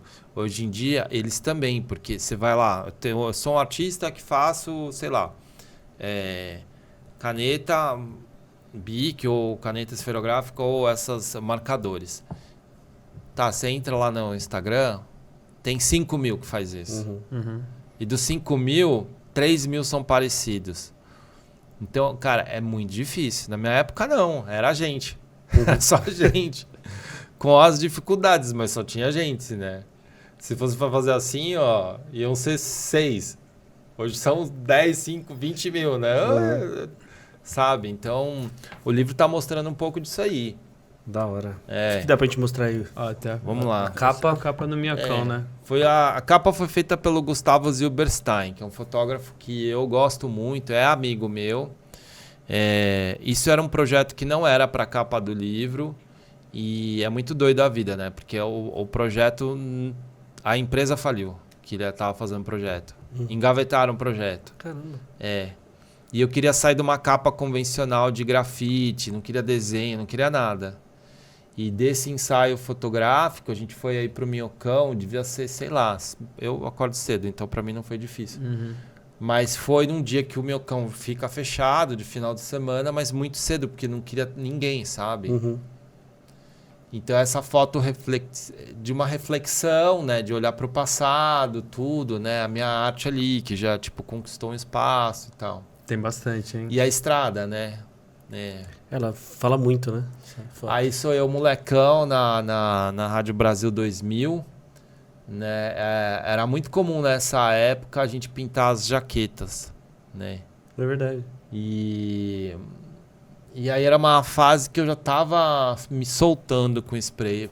Foi aí que os Gêmeos me conheceram. Não aí, né? Mas nessa fase que os Gêmeos me conheceram. Isso é uma ilustração feita para um livro da história do Soldadinho de Chumbo. E eu quis fazer como se fosse tudo havaiano, né? Que técnica que você usou aí? Eu usei caneta Bic e papel cortado. É isso que eu ia falar. Dá pra ver que é caneta Bic, né?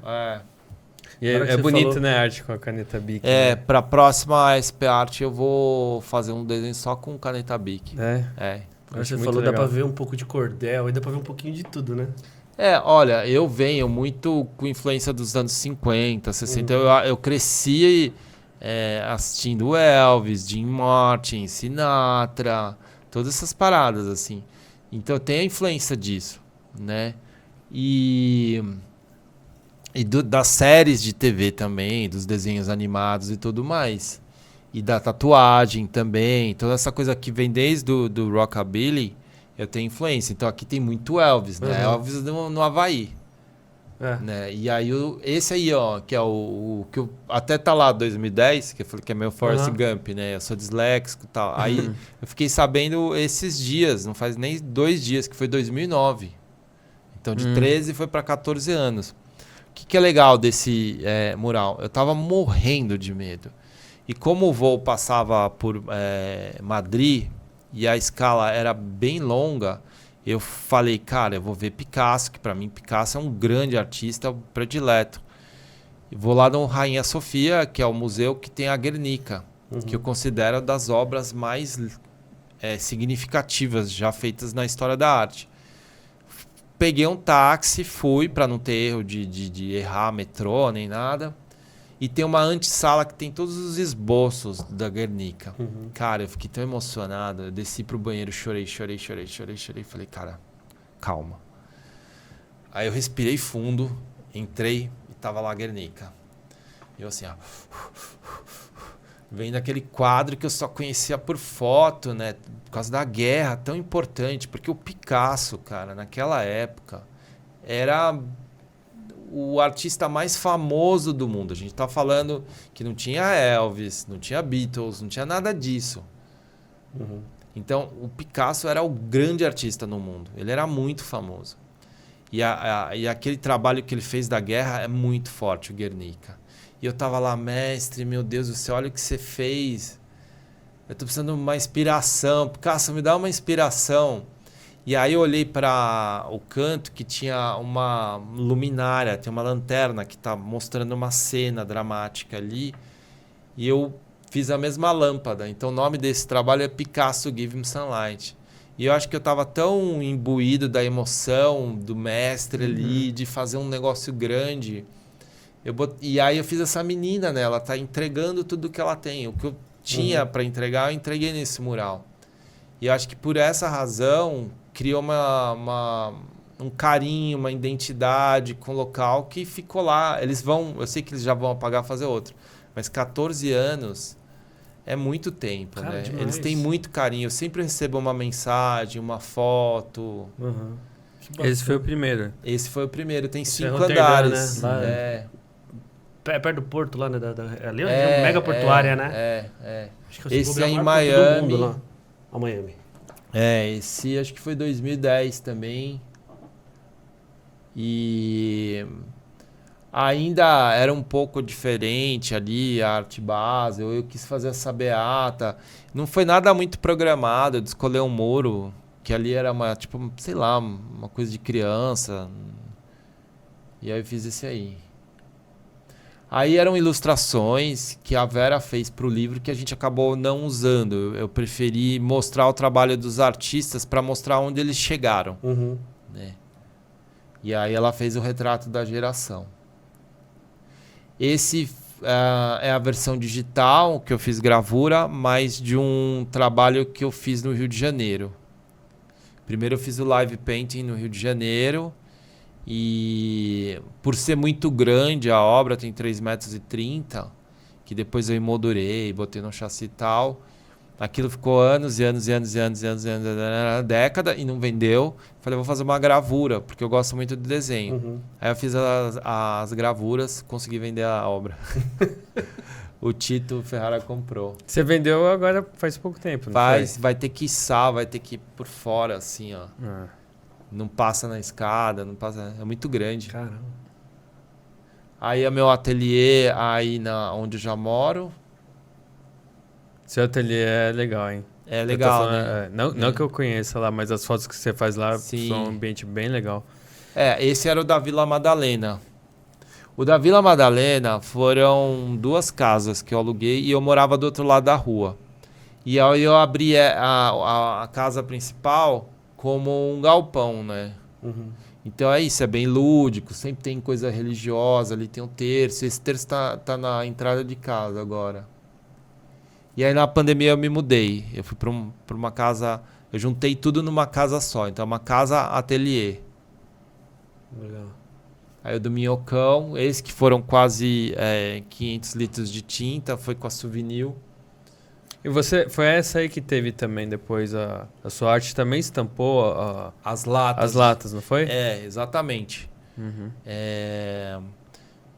Esse aí é minha ex-namorada, a Mariana Lopes, e eu chamo ela de Bonita, e o nome da obra é Bonita, e é uma homenagem a ela, que é um mulherão, sabe? Uma pessoa vencedora na vida, batalhadora, e para a mãe dela que também é uma pessoa assim, que é a Ana. Então a dedicatória tá ali no embaixo. E foi feito na Lata, no festival, com o Luan Cardoso. Inclusive o Luan que me apresentou o pessoal da editora. Ah, é? Legal.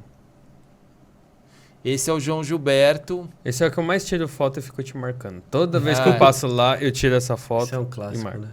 E esse cara ele tem uma história assim, bem comovente. Porque quando o João Gilberto morreu, e ele era uma pessoa que sofria uma crítica muito severa das pessoas, e eu sempre falava, pô, o Tim Maia faz a mesma coisa. Por que o Tim Maia é legal xingando todo mundo, não sei o quê, e o João Gilberto não? É o ranzinza, né, do rolê. Os dois, né? Mas assim, é claro que ele tem problemas. Não diminui a genialidade dele, a delicadeza da música dele, e a relevância dele pro mundo, sabe? E quando ele morreu, o presidente não falou nada, ficou assim, eu fiquei muito triste. Não fiquei revoltado, eu fiquei triste. E eu falei, cara, eu preciso fazer alguma coisa, porque isso é parte da nossa cultura. É, isso que eu ia falar. Né? Aí peguei o telefone da Bebel Gilberto, filha dele, e era um pouco recente da morte dele. E eu, com muito tato, com muito cuidado, comecei a falar com ela. O que você acha? Eu quero fazer um projeto para homenagear teu pai. Ela adorou, é uma pessoa super forte. E a gente começou a ter vários bate-papos até ficar amigo, né? E fazer um prédio é muito caro. Você precisa de engenheiro, você tem que ter seguro de vida e trabalhista para todo mundo, o equipamento é caro, tinta é caro, é muito caro fazer um prédio. Então você não consegue dinheiro, assim. E eu queria que fosse alguma coisa com órgão público, que eu queria que, de certa forma, o Brasil fizesse essa homenagem, né? E a gente foi, aí tava vendo uma embaixada, não lembro se era a Turquia, era um lugar onde começou a ter um conflito com os Estados Unidos, assim, aí não ficou impossível de ir. E aí eu tava na prefeitura aqui em São Paulo, tava o Luan e tava o Ale Youssef. Só que a gente tava falando de outros projetos. E eu fui rodando as imagens assim no iPad, eu falei, peraí, o que é isso aqui? O Ale Youssef perguntou. Eu falei, é um projeto do João Gilberto, que não sei o que, né? Você tá maluco, tem que fazer aqui em São Paulo, vamos viabilizar. E aí eles viabilizaram. E aí eu acabei fazendo. Foi bem quando meu pai foi diagnosticado com ela, que é esclerose lateral amiotrófica, agora eu não lembro o nome. Amiotrófica, é.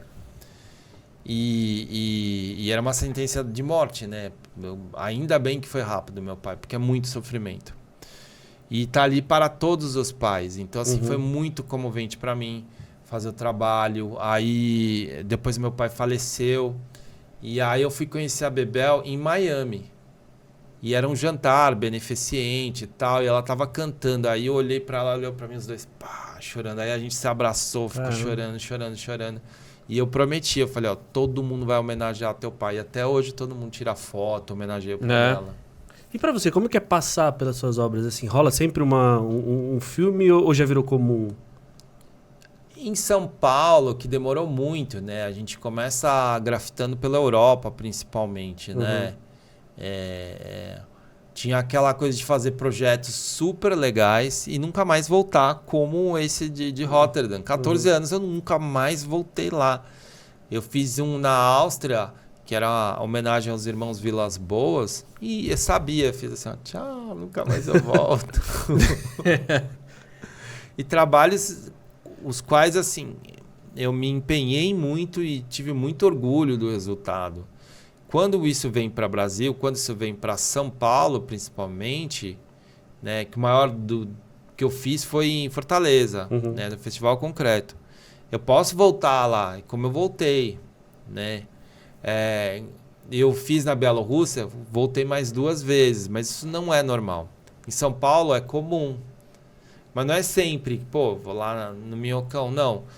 Eu vou a Faria Lima, onde tem o da Mariana, eu tô sempre lá, então eu sempre passo na frente. É 1,5 km da minha casa, né? Então, acho que assim, pro artista, tem um lado que é legal, que é gratificante, porque você tá fazendo um negócio grande, né? É grande pra caramba. Não é comum, né? Ele domina o espaço, né? E por um outro, tem uma parte crítica. Mas eu não sou aquele cara chato comigo mesmo. Eu não fico você precisa melhorar isso, você precisa melhorar aquilo. Não. é muito na aceitação. Pô, que delícia, que privilégio poder ter feito isso, né? Olha, eu aprendi que eu posso fazer diferente assim. Eu tive uma sacada aqui que para um próximo eu quero usar, sabe? É muito trabalhando também o estímulo. A gente tem que ter um equilíbrio mesmo, entre frustração e estímulo. Você vai fazer esporte, você tem que saber equilibrar. Se tua frustração for maior, você vai parar, né? Você vai fazer uma dieta.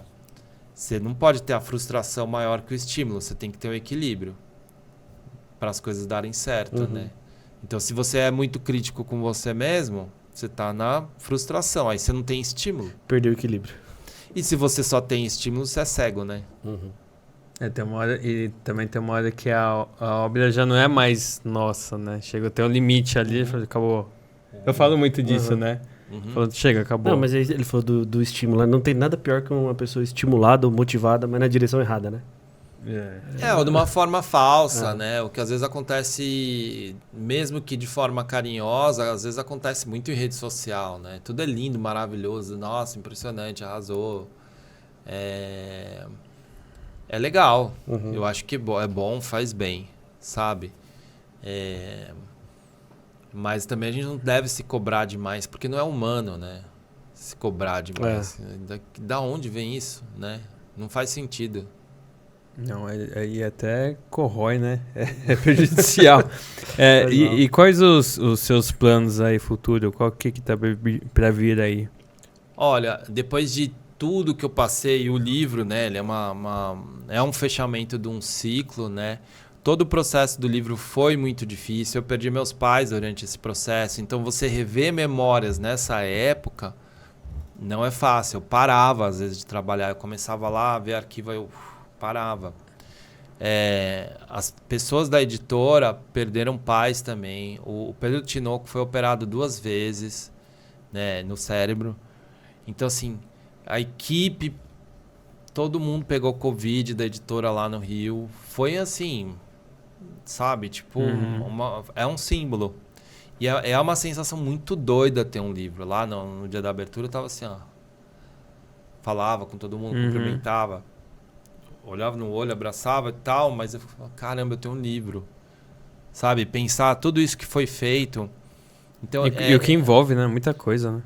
Eu acho que ele é exatamente um símbolo material de tudo isso que eu passei. Porque eu me vejo nessa transformação de desconstrução, né? Eu acho que da parte também muito do teu emocional, do teu afetivo, de não ter muito mais uma carência, porque nesse processo, principalmente de perda dos pais, você passa a ser muito independente emocionalmente. E, sei lá, terminei namoro, tudo, parece que tem todo um ciclo ali muito num timing muito fechado. Né? E não diria fechado, mas uma conclusão muito óbvia, muito nítida, mais nítida que óbvio, né? E eu me vejo, depois de ter passado depressão, tudo isso, com muita vontade de pintar, de aprender, de estudar, de fazer. Eu não sou muito ambicioso e muito menos ganancioso. Jamais vou querer ser ganancioso nessa vida. Mas eu tô com vontade. E eu não me via com vontade assim, ó, há muitos anos. Eu não lembro. 2017 foi um ano muito produtivo. Mas eu me vejo como lá no passado, aquele cara, que só... Amador, assim, de... que empolgação, tem, né? Aquela empolgação de começo, sabe? Talvez tenha a ver com isso. Como eu fechei um ciclo, aí eu me vejo numa empolgação de começo. Frio na barriga, né? De paixão de ter não é? E eu acho que essa idade que eu tô, né, que eu vou fazer 52, é uma adolescência, uma juventude da maioridade. Porque é toda uma elaboração. Quando você é mais novinho, você fala, o que eu quero ser quando você é adulto, né? Agora, o que eu quero ser ou ter realizado com mais idade, né? Com meus 80 anos, né? Para olhar para trás e falar, não, tomei boas decisões.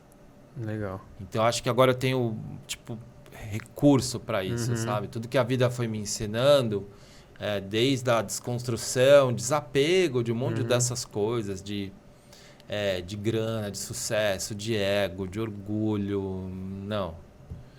Tem o lado prático disso tudo, sabe? Tem que ter trabalho, tem que ter carreira, mas isso eu não dependo disso. Se eu não tiver qualidade de vida, não vai valer a pena. Que legal, né? Acho que mais do que o fechamento de um ciclo, ele marca a abertura de um novo, né? Exatamente. Páginas em branco agora. Que legal, cara. E pro artista isso é empolgante, né? Muito. É tudo, Página né? em branco, É tudo. É recomeço, né? Total. É tudo que o artista precisa é uma página em branco, né? Ainda mais. E é uma sensação de liberdade, mas mais profunda, tá? Não relacionado a qualquer outro tipo de coisa, né? Que ficou, né? Ou que passou. É uma liberdade no sentido de que, tipo, eu não precisar de coisas que eu achava que eu precisava.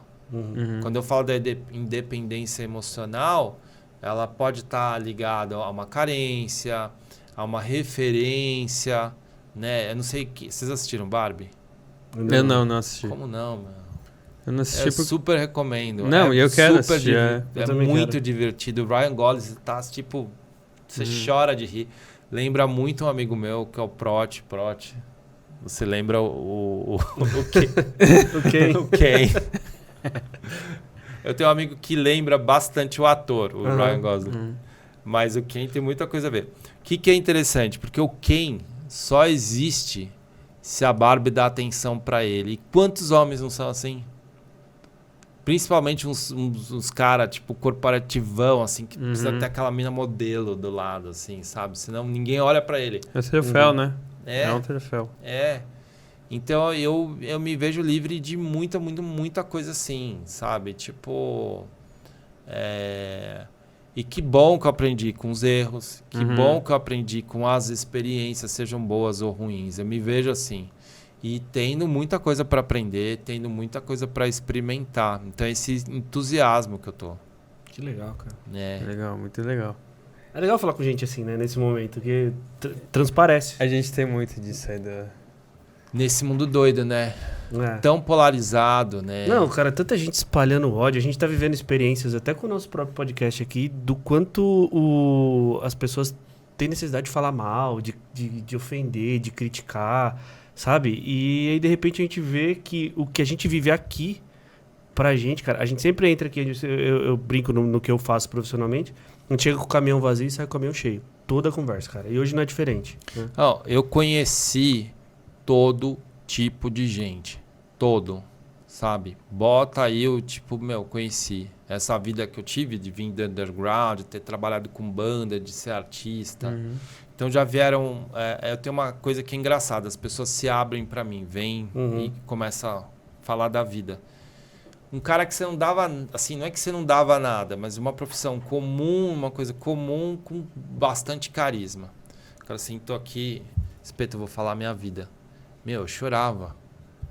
Eu falei, como é que uma pessoa que sofreu tanta violência na vida é uma pessoa tão bondosa, com uma família, aquela família, sabe, com tanto amor. Eu falei, caramba, eu me senti um nada, sabe?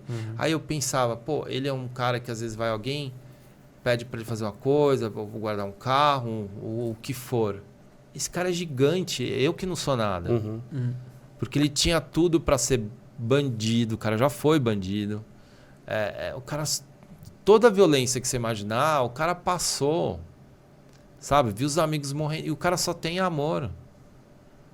Com a mágica, né? Por trás então, dessas pessoas. Você entende como você tem que chegar próximo de uma pessoa, como é equivocada essa coisa de julgar pela superfície, de cancelar alguém por causa de uma fala. Se aproxima da pessoa, dá a oportunidade. É muito arrogante fazer isso. Pra você que é artista, você acaba fazendo isso de forma voluntária. Sim. E também involuntária através da sua arte, né? A Sim. arte, ela tem esse poder, né? Sim. De tocar as pessoas de um jeito que você nem imagina, né? E se questionar, né, cara? Eu já vi pessoas, assim, extremamente inteligentes, com carisma, pessoas que têm articuladas na forma de falar. Em favela, eu falo, cara, esse cara podia ser CEO de uma empresa. Aí você vai ver o cara tá no tráfico, entendeu? É o que o cara tá ali gerenciando. Mas você fala, meu, que pessoa inteligente. Aí você sabe que, sei lá, daqui uns anos aquela pessoa já vai morrer. Que se tivesse oportunidade para estar numa empresa, estaria, de repente, ali trabalhando, estaria em outras condições. Então você começa a se questionar, sabe? Essa, de fato, é a juventude perdida, né? Não, porque, sabe, talento, né? O Yuka falava, flores nas encostas do cimento. Ele vai nascer em qualquer lugar. Né? A gente, Pelé, tantas outras pessoas. Meu pai que veio do nada, né? E fez o patrimônio dele, foi atrás. Eu não acredito nem um pouco em meritocracia, porque tá cheio de gente que trabalha um monte, tá cheio de pessoas que trabalham na casa dos outros, sejam em serviços domésticos, que pegam não sei quantas horas de condução, chega em casa e ainda tem que cuidar da família. Sabe? Se isso não é resiliência, não é se esforçar, a gente não é nada, né? Mas algumas pessoas têm talento. Algumas pessoas têm mais privilégios, algumas pessoas têm mais oportunidades. Se você pegar os Gêmeos, o Cobra, vieram do nada, mas eles têm o talento. Eu concordo. Então, quem tem talento tem que retribuir. Devolver. Porque você tem uma chance, sabe? Você tem uma chance, você tem uma oportunidade. E o próprio Cobra é um cara que ajuda muito, sabe? Às vezes você vai ver jogadores de futebol que fazem isso, artistas que fazem isso. Então a gente tem que ter essa troca. Dá um jeito de devolver o dom, né? Porque é muito doido, não tem como... Assim, talentos que você consegue aplicar numa profissão. Porque tem pessoas que têm talento nato do amor, do perdão, sabe? Da empatia. Né? E aí aquela pessoa assim super acolhedora, fala, caramba, eu queria ser igual a essa pessoa, né? O carisma, mas não, a pessoa pode às vezes ser simples, mas você nem sabe porque você está olhando para ela, você quer ir lá conversar com ela, você quer... Aí em compensação, carisma, pode ser uma arma. Eu tenho um amigão meu, ele tem hotel, tudo, ele teve que receber um político, que era um cara do lado do Lava Jato, não sei o quê. Ele estava revoltado, ter que receber esse desgraçado, né? O cara foi embora, fez a temporada lá, ele tem que levar o cara para tudo quanto é lugar. Ele falou, cara, ele foi embora. Ele é legal pra caramba, meu, eu fiquei mal. Eu fiquei mal porque eu sei que o cara é sacana, mas eu gosto dele. É difícil, é? Por isso que o cara faz mal. Sabe? Tem gente que não usa o carisma direito, né? Não, o maquiavélico, o cara vai aqui... É inexplicável, cara. É magnetismo, né, que essas pessoas têm, né? Então tem uma divisão do que é aplicável em trabalho e do que é aplicável para o ser humano, para o próximo, que nem sempre é valorizado. Perdão, gente, tem gente que nasce assim. Eu conheço pessoas que são extremamente... não tem maldade.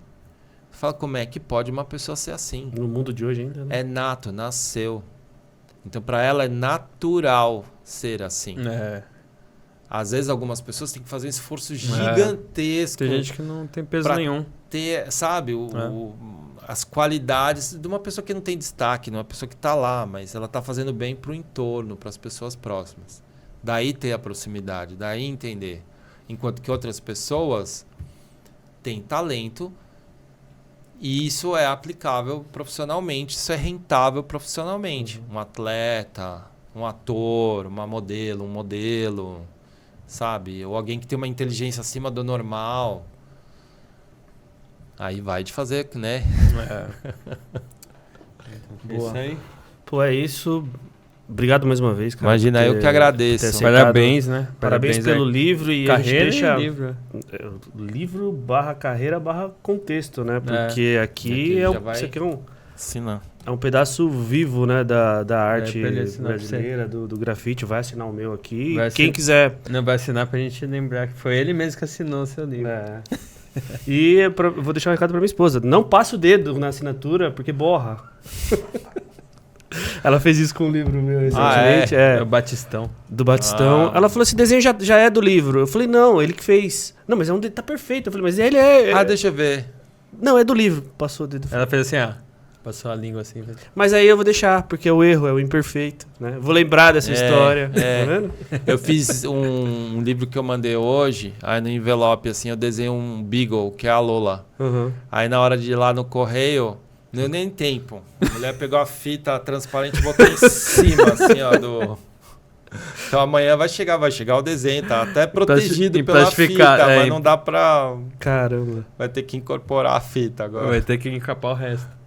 Legal. Bom, legal. Geração Perdida, né, do Espeto, aí tá nas melhores livrarias. Então, para você que se interessou por esse papo aqui, pode adquirir o seu também. E sem antes também fazer aquele lembrete final para se inscrever nos nossos canais, para seguir o Papo de Escada nas redes sociais, que a gente tá lá, certo, Wesley? Isso.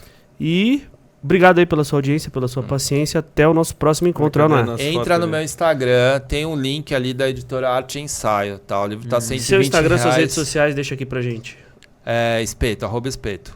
Difícil, hein? É. Espeto com S mudo. SPTO. SPTO. É isso. Aí fala, onde que é que você falou que acha o livro? Tem um link no link da bio, ó. Pra quem não souber, ó. Espeto. Tá aqui no livro também, agora eu já sujei minha mão, ó. Aí, A cola. Boa, valeu. Obrigado, até a próxima, hein? Valeu. Porra, bom É demais. legal, Foi. hein, Espeto? Você gostou, Espeto? Gostei. Legal, né? Porra, bom demais, cara.